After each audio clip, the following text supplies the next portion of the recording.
Today, we're taking a deep dive into 3 really disturbing narratives. And these aren't just, quaint old folk tales. These are modern horror accounts. But they vividly echo that ancient, terrifying figure of Krampus. We've got this collection of compelling, sort of first-hand perspectives that plunge us right into experiences of intense dread, visceral fear, and honestly lingering psychological torment. These aren't your typical fireside ghost stories.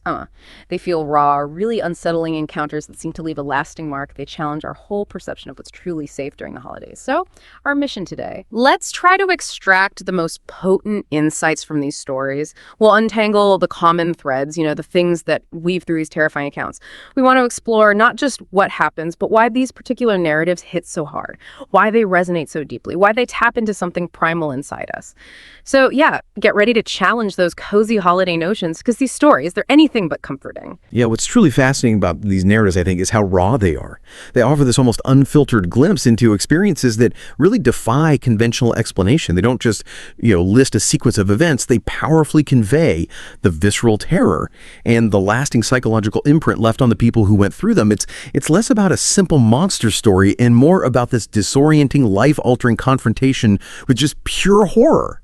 And when you connect that to the bigger picture, it really highlights how deeply rooted fear can become, especially when it taps into ancient folklore, stuff that's been permeating human consciousness for centuries. It stops being just about a mythical creature, right? It becomes about the primal dread it awakens when it steps out of legend and into what feels terrifyingly real. It blurs those lines between what we think is safe and familiar. It's the violation, really, the violation of our most comforting season, our safest spaces. That's what makes these accounts so potent. Okay, so our first story. It plunges us right into a Christmas Eve where everything felt still, almost too still. Our narrator finds themselves stepping into this old house, everything muffled by this heavy blanket of snow that just seemed to absorb all sound. The only things breaking the silence were like the occasional gust of wind rattling the old windows and the ominous creaking of the house itself. Just cold, isolated, silent. A scene that sounds peaceful at first, maybe, like a winter postcard, but it quickly turns profoundly unsettling when you really absorb the sheer desolation of it. Now, this particular Christmas Eve kicked off with a cryptic invitation from an old college friend, Evan. And Evan, well, the narrator describes him as being notorious for his love of twisted games, always pushing boundaries, always trying to provoke a reaction. His messages were apparently always cryptic, sort of designed to make you wonder, is he joking? Or is there something genuinely darker going on here? But this time, the narrator felt something different, a shift. Evan's tone was serious, and it was laced with this really unsettling promise. A night I'd never forget. The game. The Krampus Game. And just like that, the narrator's curiosity, maybe morbid curiosity, starts to override their skepticism. It just draws them into Evan's strange challenge. And that immediately brings up a really crucial question, doesn't it? What is it about an abandoned house that makes it so inherently unsettling? The narrative doesn't just say it's old, it calls it a big, creaky mansion with a twisted history, rumored by locals to be haunted, and the description of the surroundings. The bare trees like skeletal fingers, the wind howling like some unnatural presence. It makes the whole property feel less like just a building and more like a living entity almost, waiting. Yeah, this environment isn't just a passive backdrop. It's actively participating in building the suspense, unsettling the mind. It evokes that feeling of stepping back in time, like the narrator says, as if the house itself was holding its breath, just waiting for something. The very air feels thick with anticipation and dread. In architectural theory, spaces like that are sometimes called liminal spaces, thresholds between one state and another. And that makes them psychologically disorienting, ripe for unsettling experiences, the dust, the groaning floors. They're not just neglect. They feel like a physical manifestation of some presence that's been patiently waiting there. Exactly. So the game began. Evan lays out the rules, and they sound deceptively simple. Find 5 hidden tokens scattered around the house. Each token, once you find it, supposedly triggers the next challenge, the next test. It sounds a bit like a scavenger hunt on the surface, right?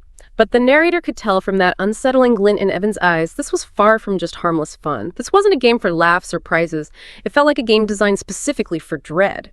The first token was hidden up in the attic, and as our narrator opens that door, this wave of freezing cold air just hits them, thick with the smell of dust and mildew. Vague shapes of old furniture, forgotten boxes, just looming in the dimness, barely visible. And as they venture deeper in, trying to push down that instinctive shiver, they hear it. Footsteps on the wooden floor above me echoed through the house, but when I looked up, there was nothing. Classic. Chilling start. A subtle little sensory assault just designed to fray the nerves right from the beginning. But the real turning point came, as it so often does in these kinds of stories, when the first token was actually found. The narrator's fingers brush against it under some old forgotten trunk, and the instant they touch it, this sound erupts.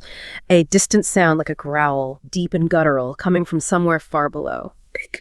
A sound that just stopped them cold, made them question their own sanity. They tried to dismiss it, imagination, but then the growl came again, unmistakably. Louder this time, closer. And then the room temperature just plummeted, dropped even further like something was watching me from the shadows. The air became heavy, oppressive. It just stole what little warmth was left. What's really compelling there is that gradual buildup. It's masterful, really. How it completely dismantles the narrator's initial skepticism. That first growl, the sudden temperature drop, the visceral feeling of being watched. These aren't just, standard horror tropes. They're deeply effective because they play directly on our primal fears. Fear of the unseen, the unknown. This sequence just bypasses rational thought. Goes straight for the amygdala, right? The brain's fear center. It's the alarm system screaming, "Predator!" even before your eyes see anything. It forces the narrator to confront something beyond their logical grasp, something ancient, maybe malevolent. And the body's response is immediate. It's profound. It really testifies to the primal nature of that fear. The narrator's heart is pounding like a frantic drum in their chest. They feel this overwhelming sense that something was wrong as they're going back down those creaking stairs, and the house itself starts to feel alive. That's terrifying, as if the walls themselves were watching us. That transformation from just an abandoned building into this menacing, sentient thing, it amplifies the psychological pressure. It makes the very environment a source of inescapable terror. It's not just a building anymore. It's a cage. Or maybe it's the hunter. Yeah, and the unease just ramps up from there. They get back to the main hall, and Evan's gone. Vanished. The fire that had offered, at least a tiny bit of comfort, extinguished. Just a weak, dying ember left in the hearth. The house becomes unnervingly silent again, except for the occasional creak of wood settling, which now sounds almost like slow footsteps. The narrator calls out for Evan, their voice just swallowed by the emptiness. No answer. That profound sense of isolation really starts to sink in. They're alone in this place. Then their eyes catch it, the second token. Lying on the floor near the kitchen door, just glinting faintly in the gloom. As they bend down to grab it, they hear something behind them. A scraping sound against the floor. Slow. Deliberate. Like heavy claws dragging. They spin around again, nothing visible. And then the growl returns, that horrible, animalistic, guttural sound. But this time it was closer now, almost on top of me. And the sensory detail here is just, utterly chilling. Could feel the heat of its breath, smelled the rancid, musty odor that filled the room. The narrator, just pure instinct at this point, snatches the token and bolts. Doesn't dare look back. Doesn't even care if Evan's there or not. Survival becomes the only thing. The third token leads them down. To the basement. And that's when everything truly changes. The house, which already felt huge and oppressive, now becomes this labyrinth, twisting, disorienting the narrator with every single step. The walls seemed to close in, the air thick with this almost tangible dread. Every shadow felt like it was hiding something unspeakable. When they finally get into the basement proper, the single bare light bulb is flickering erratically, casting these wild dancing shadows on the rough stone walls, making the whole space feel alive and menacing. And then, amidst that flickering gloom, it materialized. Krampus. The narrator couldn't even process it at first. It was as if the darkness itself had materialized, taking the form of a hulking figure. It stood there, immense, its face twisted, covered in matted fur, with glowing red eyes that seemed to just pierce through the shadows, locking right onto the narrator. Its horns, thick and gnarled, curved menacingly upward, and it carried a sack on its back, as if it had come to take something. Just a vision ripped straight from a nightmare. Chillingly present. Undeniably real. Yeah, this brings up a vital point, doesn't it? How does this specific depiction of Krampus connect with, but also maybe subtly differ from, the traditional folklore? This isn't just some generic monster. It's described as the physical manifestation of dread itself. Those glowing red eyes that pierce through the shadows, that suggest an ancient, malevolent intelligence behind the animalistic form. And that detail about the sack, that's not just some quirky accessory from old holiday stories. It's a direct, terrifying parallel to the historical Krampus, the one who is said to carry a sack to literally abduct naughty children. That detail elevates the threat, doesn't it? From just a haunting to something with a sinister purpose, an ancient kind of justice or punishment maybe, or a collection. It's here to take something that makes its intent horribly clear and deeply unsettling, and the narrator's reaction frozen solid despite every instinct screaming run that's entirely primal. My instinct screamed at me to run, but I was frozen, rooted to the spot. That's pure terror response. The growl, louder now, vibrating through the floor as Krampus begins to move slowly, deliberately towards them. That deliberate, unhurried movement is, in many ways, much more terrifying than a chaotic chase. It conveys this unstoppable, calculating menace. A predator completely confident in its ability to claim its prey. It just emphasizes the victim's utter powerlessness, its chilling display of dominance. And then the paralysis just shatters. The narrator ran. They ran faster than I'd ever run before, stumbling blindly through that labyrinthine house, slamming into walls, just desperate to find a way out. Any way out.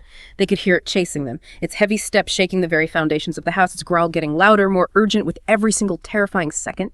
They remember little of the actual escape, just this blur of adrenaline, stumbling, crying out for Evan, who was clearly long gone, didn't dare look behind, didn't dare stop, certain that a single glance back would seal their fate.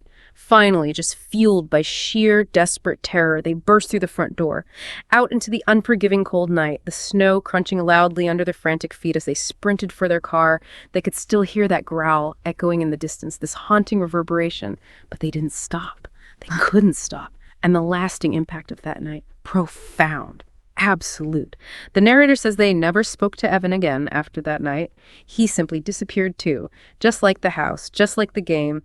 It's as if they were both just swallowed by the same void. Chilling. The terror, though, that lingers. Every Christmas when the snow starts to fall, I can still feel it, the eyes watching from the dark, the growl in the distance, and I know deep down that I never truly escaped the game. And the warning, delivered with this chilling conviction, is explicit.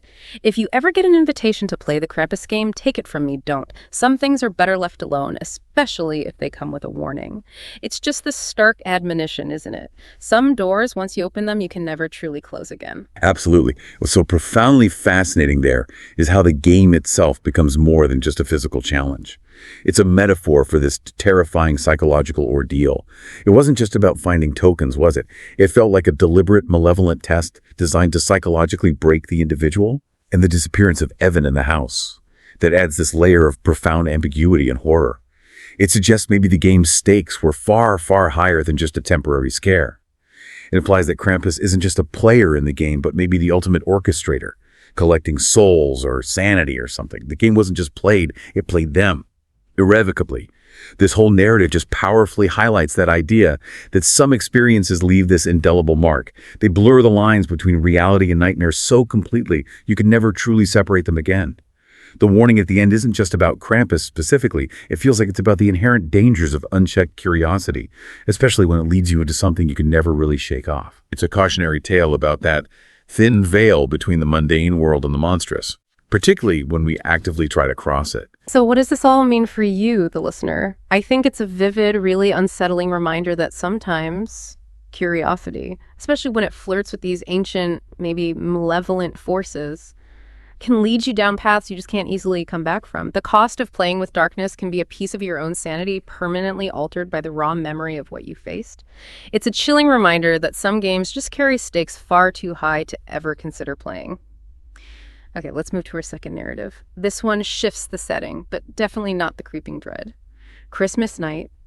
It's universally seen as a time for warmth, joy, the soothing glow of festive lights. Our narrator here never imagined that one such night, a night meant for comfort and family, would be forever burned into their mind as a night of sheer terror. It started out calm, a snowy evening, the kind that's almost too picturesque to be real. Yeah. They were in their childhood home, family gathered for their annual Christmas Eve celebration. The air itself thick with those comforting, nostalgic smells of cinnamon rolls and roasted chestnuts. Sounds lovely, but despite the obvious joy, the festive atmosphere, the narrator says they couldn't shake the feeling that something wasn't right. Just a subtle, insidious unease, like an unseen presence had somehow invaded the sacred space of their home. A quiet dread creeping in before anything tangible or alarming even happened.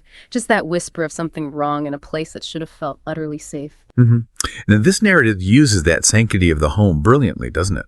To amplify the terror, making the familiar suddenly horrifying. That initial feeling of unease, despite the festive, comforting atmosphere, that's absolutely key. It's the evasion of peace, the violation of a space we traditionally consider a sanctuary. That's what makes this so particularly unsettling. The horror isn't just outside, it's something trying to breach the very walls of comfort. And the inciting incident is almost deceptively mundane, isn't it? Almost innocent. The power goes out. Initially, dismissed as the typical winter storm thing, a common inconvenience. But then the strange sounds begin. First, a low rhythmic thumping. Then, a faint scratching sound as if something or someone was trying to get inside the old wooden window frame. That gradual, insidious escalation from normal domestic annoyance to this horrifying, invasive presence, all within the supposed safety of your own home, is incredibly effective. It's the slow, chilling realization that the outside is actively pushing its way in. Yeah, the narrator, they're in this guest room that apparently always felt a bit claustrophobic anyway. They're trying desperately to convince themselves it's just nerves, overactive imagination, spurred by the sudden darkness. But as they're lying there in that oppressive silence, the scratching sound intensifies, makes their blood run cold, can't bear the suspense anymore, so they cautiously get up, creep over to the window, try to peer outside. The snow's falling heavily, blanketing everything in this pristine yet isolating white. But that's not what catches their attention, or what freezes them completely in place. What holds them captive, heart just pounding against their ribs, is the silhouette standing motionless in the middle of the snow-covered yard. A figure tall and hulking, dressed in what seems like furs and dark tattered clothes with horns jutting out of its head. And its stillness was profoundly unsettling. It didn't move. It just stood there watching the house. An unblinking, malevolent sentinel. The narrator's body freezes, just primal terror seizing them. They can't tear their eyes away. That creeping dread that was just a whisper before, now it fully engulfs them. Pulse racing, breath shallow, ragged, terrifying. Oh, absolutely. What's so profoundly fascinating there is the sheer power of the unmoving threat. This isn't some frenzied chase scene. It's a silent, watchful presence that then, with deliberate, slow inevitability, begins to move towards the house. That patient, calculated approach. It's often far more terrifying than outright aggression because it implies this deeper, more malicious, almost preordained intent. It doesn't feel like a random act of violence. It feels targeted, inevitable, a predatory focus that promises no escape. And it taps right into some of our deepest primal fears, doesn't it? The terror of being observed without knowing why, realizing your sanctuary is vulnerable, breached, being utterly unable to act. The figure's stillness, that unblinking, relentless gaze. It transforms a picturesque, snowy night into this terrifying tableau of impending doom. It's the violation of the sacred space of the home, turning it from a haven into a cage under this external malevolent eye. That subversion of safety creates a profound and lasting psychological scar. So after finally managing to tear themselves away from the window, the narrator rushes to the living room. Frantic need to check on their family, but the house felt eerily silent, as though everyone else had disappeared. They check the kitchen, the bathroom, the hallway. Every room seems empty, consumed by this oppressive quiet. The only sound is that faint, rhythmic thumping again, that chilling, deliberate sound. But this time, it's unmistakably coming from upstairs. The narrator goes up cautiously, the old wooden stairs groaning under their weight, each creak just echoing ominously in the silence. Their mind is racing. What's going on? Where is everyone? What was that thing outside, and why does it sound like it's inside now? They reach the top of the stairs, turn the corner, and see the attic door slightly ajar. A faint, flickering light coming from within. A profound chill, colder than the outside air, runs down their spine. And without thinking, just driven by this desperate hope to find their family, they push the door open. Inside. The sight that meets them is both a relief and a whole new wave of terror. Their family is there, huddled together in the farthest corner of the room. Faces ghastly pale, eyes wide and fixed with just unimaginable terror. They looked like they hadn't slept in hours, maybe days. And then at the far end of the attic stood the same hulking figure the narrator saw outside. It was taller now, its presence filling the room with an overwhelming, suffocating sense of dread. Its dark fur draped over its grotesque form, and its eyes, yellow and piercing, locked onto mine with this unnerving intensity. A low growl emanated from his throat, a sound that resonated deep in the narrator's chest. And the stench of decay, this foul, ancient odor, just filled the confined space. And when we connect this to the bigger picture, folklore and fear, that whispered recognition, the Krampus, that marks the terrifying shift from an unknown lurking fear to an identified tangible dread. The creature's heightened, oppressive presence, those yellow and piercing eyes that seem to just strip away your defenses, and the overwhelming stench of decay assaulting the senses, that all contributes to this almost suffocating sense of terror. It's no longer just a silhouette or a scratching sound. It's an undeniable physical reality that has invaded their most intimate space. The power is in the creature's palpable presence, not just its actions. And its actions in this encounter, they're chillingly deliberate, emphasizing its absolute control. It took a slow step forward, creating this oppressive energy, like the calm before a storm. The narrator's heart racing, legs weak, unable to move or scream, the whole family equally frozen, locked in this tableau of shared terror. Then this agonizing, drawn-out pause. It tilted its head, its gaze never leaving mine. It raised a long, clawed hand. It seemed to be deciding something, waiting for something. That pause, that silent deliberation, it amplifies the creature's power.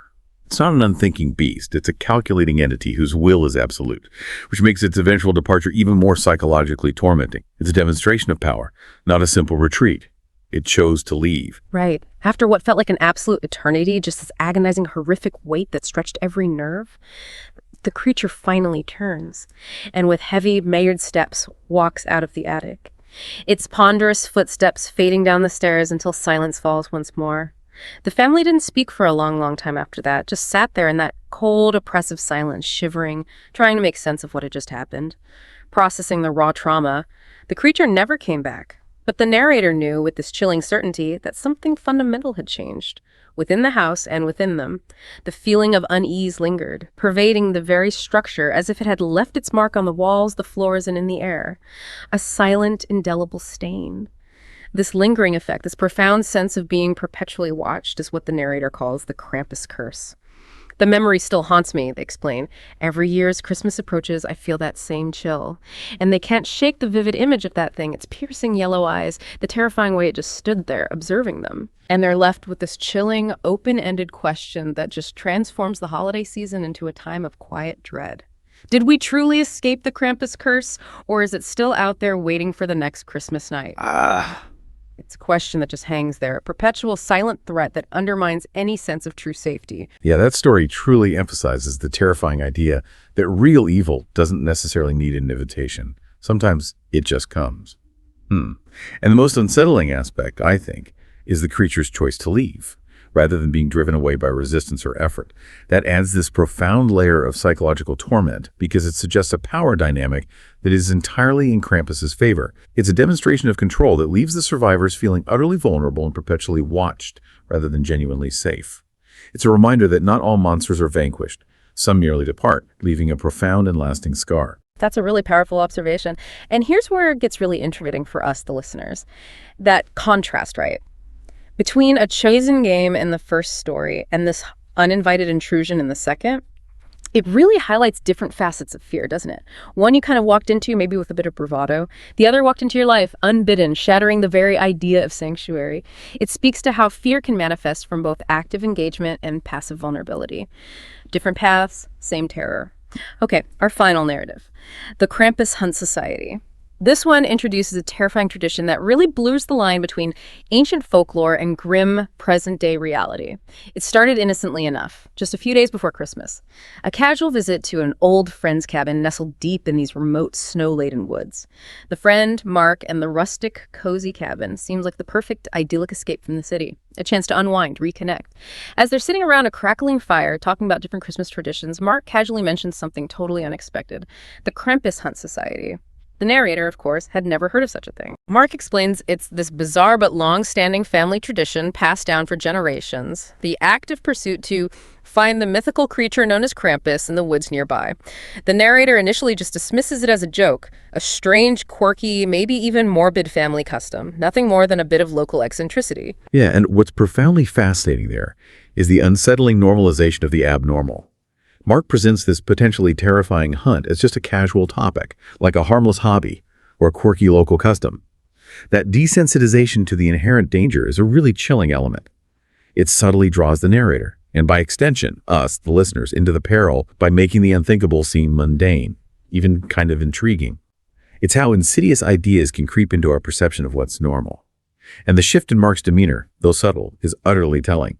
He laughed off the narrator's skepticism, sure, but there was something in his eyes that told me he wasn't joking. That quiet intensity, that underlying seriousness about something so inherently monstrous, it immediately heightens the tension. It signals this isn't just a tall tale or a game. It feels like a conviction born of deep, maybe terrifying experience. It's a different kind of fear, one that's been embraced, even ritualized. Right. So that night, as the wind starts to howl outside and the snow starts falling harder, accumulating quickly, Mark's seemingly casual offer suddenly takes on this chilling weight. If you're brave enough, you're welcome to join the hunt tonight. The narrator laughs nervously, still trying to convince themselves it's just some weird local tradition, maybe a game or a prank Mark is playing. But Mark seems entirely serious, unwavering. And the thought of joining him on some nocturnal forest hunt, despite the obvious danger, seemed oddly compelling in a way they couldn't quite explain. A morbid fascination taking hold. Preparations for the hunt were simple but profoundly ominous. Narrator gets handed a heavy-duty flashlight, thick winter gear suitable for braving the freezing wilderness. As they step out into the biting cold, the wind howling around them, the snow falling thick and fast, almost blinding, they trudge deeper into the ancient, silent woods. Mark explains the rules of the hunt in this low, serious tone. No weapons, just flashlights and your wits. The goal was simple: find the Krampus, or at least signs that he was near. No weapons. Like, this was a test of courage, not combat, which is unnerving. Definitely. And this raises a vital question. What makes this hunt fundamentally different from, say, typical monster hunts we see in fiction? Mark's chilling revelation completely redefines the stakes. It shifts it from just a quest to find a creature to a desperate act of survival. He states, Krampus isn't like any other creature. It's about surviving the hunt. He's not a myth, trust me. That transforms the objective. It's not about locating something. It's about confronting a primal, malevolent force that maybe can't be defeated, only endured or escaped. It's a hunt where the prey, it seems, can absolutely turn the tables at any moment. And as they venture deeper, the environment itself rapidly changes, mirroring that escalating tension. The woods become more unsettling, the trees denser, their ancient twisted limbs like twisted fingers, blocking out what little moonlight could even penetrate the heavy snow. Mark's quiet intensity, his constant scanning gaze, it just confirms the profound gravity of what they're doing. The very act of entering these woods felt like crossing a threshold, not just into a physical space, but into a different, more dangerous reality, where human rules just don't apply anymore. It was a descent into the wild, where primal forces hold sway. Then, out of nowhere, the sound came. Low, guttural growls echoing through the trees. Narrator's heart stops. Cold dread seizes them. They freeze. The sound was unmistakable, otherworldly, completely distinct from the wind or any known animal. It just vibrated in the air, a resonant warning. Mark, without even breaking his intense gaze into the darkness, just whispers under his breath, "He's near." Gives me chills just thinking about it. They keep going through the increasingly menacing woods, air growing colder, growls getting closer, more frequent, more menacing. Narrator's legs are heavy, nerves frayed to breaking point, heart pounding this desperate rhythm against their ribs, but they keep moving. Terrified to show fear, terrified to be left behind, Mark just keeps walking, eyes fixed on something unseen in the distance, and then they saw it. At first it was just a shadow, a massive hulking shape moving between the trees, not too large for any known animal. And the way it moved wasn't human, it was gliding, its limbs twisting unnaturally, just a nightmarish fluidity. The narrator's flashlight flickers as they desperately try to aim it at the figure, but it vanishes into the swirling snow before they can get a clear view. The narrator stands frozen, just too terrified to move, until Mark, reacting with this desperate urgency, grabs their arm, yanks them forward. "We have to go now!" But it was too late. From the deepest shadows, the creature fully emerged, stepping into the periphery of their faltering flashlight beams. Krampus, if that's truly what it was more terrifying than I could have imagined. Stood immensely tall, over 7 feet tall, his body covered in dark matted fur. Its eyes glowed a sickly yellow, like twin pinpricks of pure malevolence. Its horns curled upward in grotesque spiraling shapes like these twisted crowns. Its face was contorted, twisted with sharp, jagged teeth that gleamed ominously in the dim light. He had a long, lashing tongue that flicked out, and claws that looked capable of rending flesh from bone with terrifying ease. Just monstrous. Yeah, and what's truly fascinating in a horrific way is the brutal, almost surgical efficiency of Krampus's final attack in this story. It didn't charge chaotically in some frenzied pursuit. Instead, it followed, its heavy footsteps reverberating through the snow. A slow, inevitable march. The narrator's legs, just overwhelmed by terror, fail them. They collapse into the bitter cold snow. They could feel the creature's chilling breath on their neck. That horrifying sensory detail brings the encounter uncomfortably close, makes the monster utterly real and present. The climax is swift, absolutely devastating. The narrator trips, falls face first into the unforgiving snow, breath knocked out of them, can hear it getting closer, feel its rancid breath on their exposed skin. And then, through this veil of panic and fear, they see Mark. He's still running, this desperate, fading figure. But then the creature's clawed hand shot out and grabbed him by the leg. Just a truly jarring, violent image that shatters any last bit of hope. Mark's scream was quickly cut off, abruptly silenced, as the creature dragged him into the trees. It's an abrupt, horrifying, and utterly conclusive end to the hunt. Confirms the stakes were indeed survival. And in this case, a brutal, horrifying loss. It's a chilling reminder that sometimes the hunters do become the hunted, and ancient forces demand their due. Oh man. The narrator lay there in the snow, trembling uncontrollably for who knows how long, an agonizing amount of time. Eventually, just fueled by this primitive will to survive, they find the strength to get up. Knew they had to leave, had to escape this nightmare. They ran, stumbling blindly through the dense, snow-covered forest, the wind howling like a banshee in their ears. The chilling echoes of Mark's abruptly cut-off scream still lingering, this tormenting loop in the back of their mind. Somehow, miraculously, they managed to find the cabin again. Don't stop until they're inside, slamming and bolting the door with trembling hands, collapsing against it. The next morning, compelled by this desperate need for answers, for closure, the narrator ventures back out to look for Mark. But the forest had swallowed him whole. There were no signs of struggle, no footprints in the pristine snow, no brick and branches, no trace, nothing. It was as if he had never existed, wiped from the face of the earth. A horrifying testament to the creature's power and intent. The void left behind was absolute. To this day, the narrator lives with this profound, pervasive trauma. They sometimes wonder if they imagined the whole thing, if it was all just a terrifying hallucination. But I can still hear the growls in my head, the sound of something watching me. And, most terrifyingly, every Christmas Eve, I can't shake the feeling that I'm being hunted. The experience has left this indelible mark, a permanent state of fear that defines their holiday season, forever associating it with terror. Yeah, this final story really underscores the terrifying reality that not all encounters with malevolent forces have a clear, comforting resolution. The complete and utter disappearance of Mark, leaving absolutely no trace. That is perhaps the most chilling outcome of all. It fundamentally transforms a hunt into a predatory act, where the hunters become the hunted. It demonstrates Krampus's ultimate authority over life and death in that chilling environment. This experience leaves such a deep psychological scar, a profound sense of being perpetually pursued or watched. It emphasizes that the terror isn't just about the physical threat, but the psychological aftermath that never truly fades, making the survivor a perpetual victim in a way. That really reshapes our understanding, doesn't it? Okay, so what does this all mean for you, the listener? I think this tale serves as a stark, chilling reminder that some traditions, especially those touching on ancient primal fears, are maybe best left as stories, as cautionary tales to be recounted around a safe fire, not as lived experiences. There are some games you simply don't want to play, some lines you truly don't want to cross, because the cost can be just too high, leaving a permanent shadow over your life.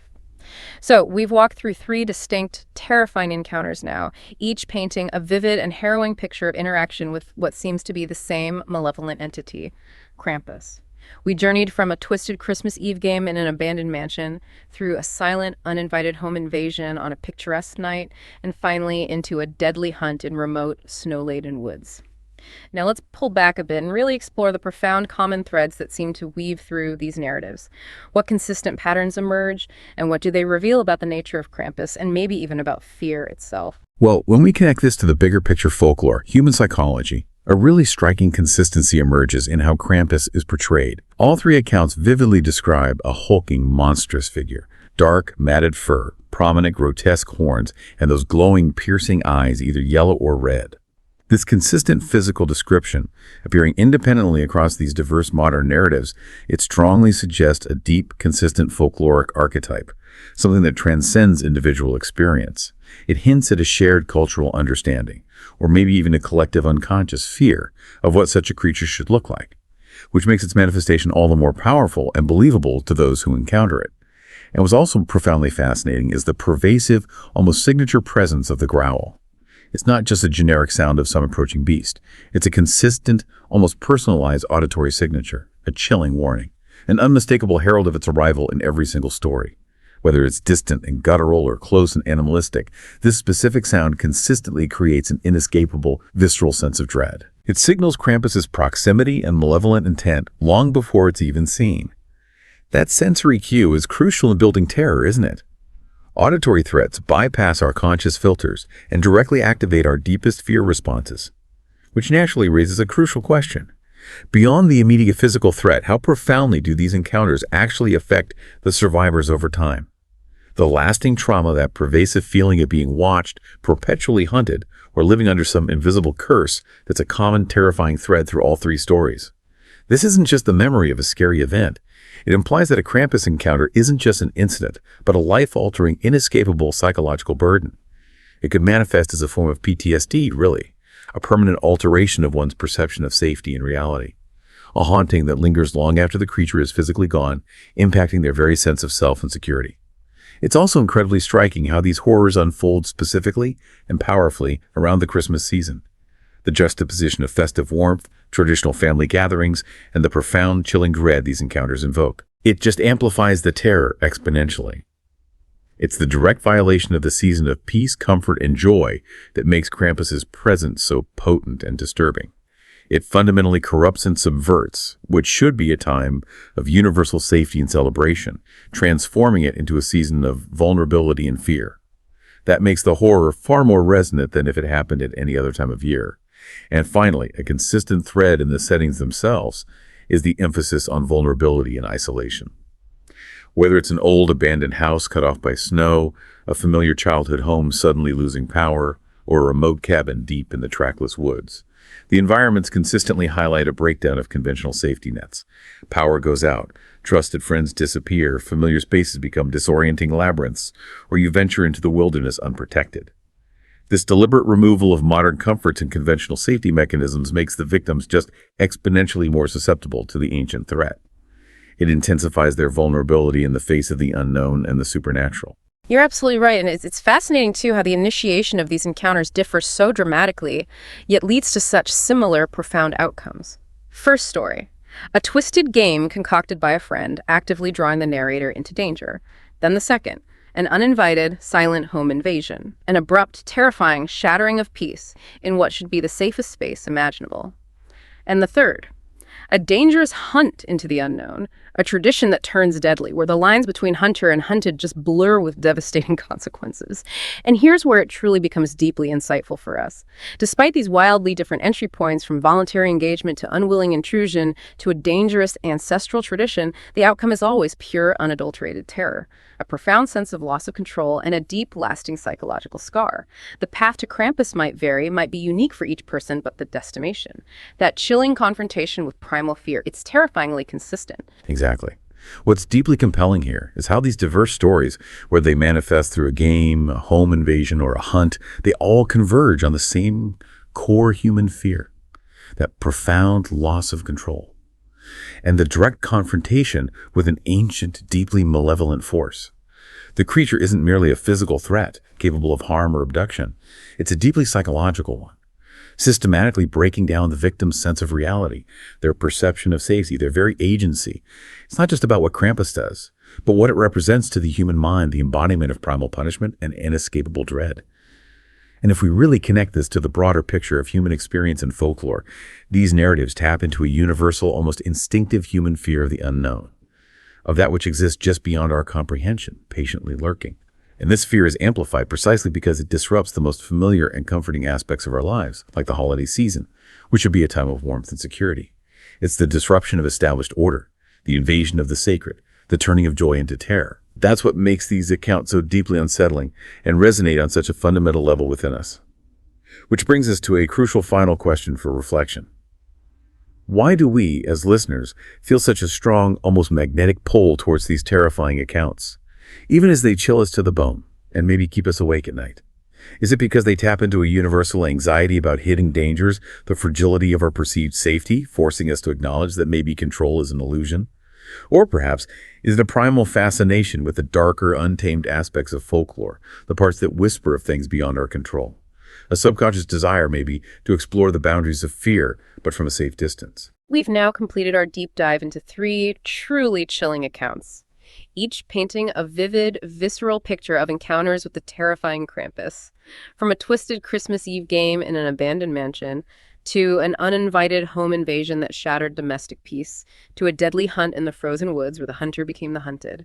The threads of fear, primal dread, and lasting psychological trauma run deep through every single one of these narratives. They aren't just stories. They feel like experiences, seared into the minds of those who live them. And this leaves us with a truly unsettling idea, doesn't it? That some things, once glimpsed or encountered, can never truly be escaped. The lingering growl, the persistent feeling of being watched, the chilling concept of a Krampus curse. These narratives powerfully suggest that the most terrifying things aren't always the ones we can physically see or touch, but maybe they're the ones that quietly watch from the shadows, leaving an indelible, unseen mark on our minds and spirits long after they've gone. It leads us to wonder if perhaps we all carry a small, unseen mark from such stories. A chilling imprint that reminds us of the thin veil between our mundane world and something far older, far more sinister, always lurking just out of sight. So as you step back into the festive glow of the holiday season, maybe with a newfound appreciation for the light, remember these deep dives. Remember these tales of fear and ancient dread. And perhaps you'll find yourself wondering, what stands out to you most profoundly from these terrifying accounts? And does that chill you feel sometimes? When the snow falls just right, or the house creaks in the deep, silent dark, does it truly have an explanation? Or perhaps, just perhaps, some things are simply better left undisturbed. There's secrets hidden in the shadows.